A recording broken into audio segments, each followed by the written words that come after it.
네, 2026년도 새해가 밝았습니다. 우리에게 새날을 주신 하나님께 감사드리면서 하나님의 은혜와 평강이 저와 여러분의 삶에 넘쳐나기를 소원합니다. 우리 옆에 있는 분, 앞뒤 있는 보시고 샬롬으로 인사하겠습니다. 샬롬! 예. 올해는 우리 병원이 환우의 생명을 지키고 돌보는 치유 현장을 넘어서서 우리의 삶이 하나님의 뜻을 이루며 진정한 샬롬을 이루어가는, 그리고 특별히 사람을 사랑하시는 그 주님의 사랑이 우리의 삶에 이루어지는 귀한 한 해가 되시기를 간절히 소원하면서 첫 메시지를 나눕니다. 우리 1장 1절 한 번 더 읽겠습니다. 태초에 하나님이 천지를 창조하시니라. 그렇습니다. 우리가 오늘 이 아침에 있는 것은 결코 우연이 아닙니다. 하나님의 뜻과 섭리와 계획대로 우리가 이 자리에 있는 줄로 믿습니다. 세상의 많은 사람들은 자신의 인생을 우연의 연속이라고 생각하며 살아가죠. 우연히 내가 이 자리에 왔고, 우연히 내가 저 사람을 만났고, 우연히 내가 이 일을 하고 있다. 우연히 내가 이 부모님 밑에 태어났고, 우연히 내가 이 직업을 선택했으며, 병원에 온 것도 그저 운이 좋거나 나빴기 때문이라고 생각합니다. 수많은 사람들이 우연에 기반하고 있기 때문에 자신의 삶이 어디를 향하고 있는지를 모릅니다. 파도에 떠밀려가는 조각배처럼 환경이 이끈 대로 살아가죠. 우리가 그런 말이 있습니다. 생각하는 대로 살지 않으면 사는 대로 생각하게 된다. 내 환경과 내 상황이 내 생각을 지배하게 되는 것입니다. 여러분, 하나님께서 우리를 이 자리에 부르셨다라는 생각을 가지고 살아가는 사람과 그냥 내가 오늘도 그저 평범한 하루를 시작한다라고 생각하며 살아가는 사람의 삶은 완전히 다릅니다. 이러한 사람들은 어려움이 오면 그저 피할 길을 찾고 좋은 날이 오면 그저 좋아하는 것입니다. 그래서 내가 왜 이러한 힘든 일을 만나고 내가 이 고생을 해야 되는지를 알지 못한 채 반복적으로 살아가다가 보니까 삶에 쉽게 지치고 번아웃을 경험하게 됩니다. 인생이 우연이라고 생각하는 생각 속에서 남과 나를 비교하는 것입니다. 저 사람이 가지고 있는 조건과 내가 가지고 있는 조건 속에서 비교의식을 가지며 스스로 초라하게 생각하거나 스스로 우월하게 생각하는 비교 생각을 가지게 되는 것도 우연에서 시작됩니다. 진화론의 기초는 맹목적인 우연입니다. 진화론은 수십억 년 전부터 인류가 시작되었다. 세상이 창조되었다. 시작되었다라고 말합니다. 수십억 년이라고 말하는 이유가 무엇입니까? 수많은 시간을 지나면서 어쩌다 보니까 발생한 유전적인 복제의 오류, 그 속에서 자연 선택되어진 결과라고 생각하기 때문에 시간의 스펙트럼을 확 늘려놓은 것입니다. 그렇지 않습니다. 하나님께서는 이 세상을 창조하셨고 우리 각 사람을 고유한 존재, 특별히 인간은 하나님의 형상과 하나님의 모양대로 지음을 받았다라고 말해주고 있는 것이죠. 만약에 우연의 관점, 진화론의 관점으로 인간을 본다면 인간은 그저 유전자를 전달하는 존재, 수많은 존재 중에 있으나마나한 존재밖에 될 수가 없는 것입니다. 이러한 관점으로 나 자신을 보면 나 자신도 별로 소중한 존재가 아닐 뿐더러 환자들을 대하는 우리의 관점도 그저 물질을 위한 생존의 활동으로 치부될 뿐인 것이죠.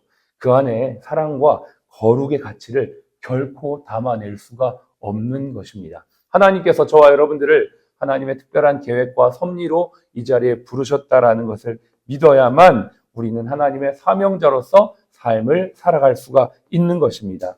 세상은 시계 부품을 상자에 넣고 흔들었을 때 시계가 딱 만들어졌다라고 말하고 있는 것이죠. 그렇지 않습니다. 시계를 만드는 사람이 처음부터 그 목적과 뜻을 따라 그것을 디자인하고 그 목적에 따라 만들어졌다라고 말하고 있는 것이죠. 우리의 몸만 보더라도 그렇습니다. 우리 몸에는 수조 개의 세포가 있습니다. 이 세포가 한치의 오차 없이 지금도 작동하고 있다는 것. 이건 절대 우연으로 혹은 진화로 설명할 수가 없습니다. 우리가 만나는 사람들도 마찬가지입니다. 수많은 병원의 환자들이 들락날락 만남을 가지고 있습니다. 그러나 하나님께서 이 모든 사람을 우리 병원에 보내실 것은 하나님의 특별한 섭리 안에 있는 것이지 확률적인 우연으로 설명할 수가 없는 것입니다. 더 놀라운 것은 무엇인 줄 아십니까? 이분들이 이곳에서 수술하고 회복할 뿐만 아니라 예수님을 믿고 구원을 받게 된다는 것입니다. 이 놀라운 섭리는 하나님께서 특별한 계획을 가지고 있지 않으면 이것이 될 수가 없는 것입니다. 우리가 오늘 여기 앉아 있는 것도 여러분 기억하십시오. 하나님께서 특별한 계획과 목적을 가지고 이곳에 만들어 놓으신 자리라는 것을 기억하시길 바랍니다. 병원에서 근무하다 보면 때로는 업무에 지칠 때가 있습니다. 그래서 나는 평범한 직장인 그리고 수많은 환자들을 만나는 일을 하는구나라는 회의감에 들 때도 있죠. 그러나 여러분 기억하십시오. 우리 모두가 만나는 동료 직원들과 환자들은 하나님의 계획과 섭리 안에서 만나는 자들이라는 것을 기억하시면서 오늘도 그 하나님의 그 뜻을 이루는 사명자로 우리의 삶을 살아가는 저와 여러분들이 되시기를 축복합니다. 그렇게 될 때 우리의 노동은 어떠한 단순한 노동을 넘어 하나님의 사명을 이루는 과정이 된다라는 것입니다. 이 혼돈의 상황들이 우리의 삶에 있는데요. 2절을 보십시오. 땅이 혼돈하고 공허함이 흑암이 깊음 위에 있고 라고 2절은 설명합니다. 새해가 밝았습니다. 그러나 여전히 2025년도에 있었던 혼돈은 우리의 삶에 지금도 연결되고 있을지 모릅니다. 관계의 혼돈, 일의 혼돈, 여러 가지 일이 계속적으로 끊임없이 우리의 삶을 이어져 가고 있기 때문에 우리의 삶이란 것은 이러한 혼돈과 공허와 이러한 어둠의 연속선상에 있다라는 것을 알 수가 있는 것입니다. 그러나 2절의 끝에 보시면 하나님의 영은 수면 위에 운행하신다라고 말하고 있죠. 이 운행이라는 단어는 새가 알을 품듯이 새끼를 보호하는 상태를 의미합니다. 지금 우리 병원에도 얼마나 많은 이러한 복잡한 일들이 일어나고 있습니까? 앞으로도 그러한 일들이 일어날 것이고 많은 일들이 일어날 테지만 하나님의 영이 우리 병원 공동체를 어미가 새끼를 품듯이 품고 있다는 것입니다. 제가 어저께도 주일 예배 때 설교를 나눴는데 저희 집에 닭을 키웁니다. 닭이 알을 낳으면 알을 품습니다. 너무 신기해요. 알을 낳는 것도 신기하고 그 알을 품고 있는 것도 보면 너무나 신기해요. 여러분 안 보셔서 아마 감동이 없죠. 혹시 알을 낳고 알을 품는 어미 닭을 본 분들이 계신지 모르겠습니다. 그걸 볼 때 정말 이 말씀이 이런 표현이구나. 어미 닭이요. 그냥 이렇게 품는 게 아니고 온 몸을 다해서 품어요. 날개를 최대한 뻗쳐가지고 체온이 바깥으로 나가지 않도록 품는 모습을 보면 너무나 은혜가 되는 것이죠. 이 말씀이 바로 그러한 표현이다. 하나님께서 우리 병원 공동체를 여러분의 삶을 그렇게 품고 계십니다. 힘들어 있는 상황, 혼돈하고 있는 그 순간에도 주의 영이 우리와 이렇게 함께하고 계신다는 걸 믿으시면서 힘내시기를 바랍니다. 3절입니다. 하나님이 이르시되 빛이 있으라 하시니 빛이 있었고 말씀의 빛으로 일터의 어둠을 몰아내십니다. 하나님은 빛이십니다. 빛이 임할 때 혼돈과 어둠은 질서로 바뀝니다. 병원에 일어나고 있는 여러 가지 일들 속에서 우리의 부정적인 언어, 사성에 젖은 태도, 또 반복적인 무기력함이라는 어두움은 하나님의 말씀의 빛이 비칠 때 떠나가게 됩니다. 신자와 신앙 공동체의 중심에는 항상 무엇이 있습니까? 말씀이 있습니다. 저는 여러분에게 도전합니다. 부서장들도 계시고 리더들도 계시고 여러분들이 이 자리에 와서 예배를 드리는 건 정말 멋지고 훌륭한 일인데요. 올해는 여러분 동료들, 함께 일하는 직원들이 이곳에 함께 나와서 함께 말씀의 빛을 볼 수 있기를 바랍니다.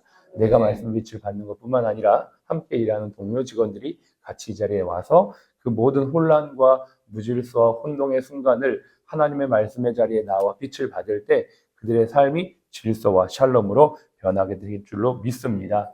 하나님께서 세상을 만드시고 넷째 날 광명체를 만드셨어요. 큰 광명체와 작은 광명체를 만드셨는데 그 광명체를 만드는 순서를 보면 참 놀라운 게 하나님이 첫째 날 빛을 만드시고 넷째 날 광명체를 만드셨거든요. 다 이유가 있습니다. 빛이신 하나님이 그 본체시고 우리는 광명체라는 거예요. 순서가 있는 것이죠. 하나님께서 빛이시니까 우리는 그 빛을 받아서 빛을 발하는 광명체의 삶을 사는 것입니다. 여러분 이 아침에 빛을 받아서 일터로 가서 부서로 가서 빛을 또 발하는 삶을 사는 것이죠. 내가 만나는 동료 직원들에게, 내가 만나는 환자들에게 이 빛을 발하는 건데 이 빛이 나의 빛 하나만이 아니라 두 개가 세고 세 개가 되고 네 개가 되면 이 빛이 더욱더 강력하게 비춰지게 되는 것 아니겠습니까? 오늘 2026년 첫 예배인데요. 이러한 소망을 가지고 내 주변에 있는 동료들 함께 이 자리에 와서 갔으면 좋겠다. 소망을 가지고 함께 이 빛을 나눌 수 있는 저와 여러분이 되시기를 바랍니다. 그리고 여러분이 좀 더 저는 나아갔으면 좋겠는데 여기에서 오늘 말씀 은혜를 받았어요. 내가 갔는데 오늘 내가 예배 드리는데 이런 말씀을 내가 들었어 라고 믿지 않는 동료들에게 여러분이 한번 나누어 보면 좋겠다 생각합니다. 우리가 듣는 것과 그냥 보는 것으로 끝나면 거기에서 멈추는데 이것을 내가 말로 하고 내 설명으로, 내 언어로 설명할 때 이것이 내게 더욱더 크게 남게 되는 것이죠. 그래서 여러분들이 받은 말씀을 비춘다. 하나님께서도 말씀으로 비추셨듯이 우리도 받은 말씀을 광명체가 되어 비추는 삶, 전하는 삶, 나누는 삶을 구체적으로 살아가실 수 있기를 결단합니다.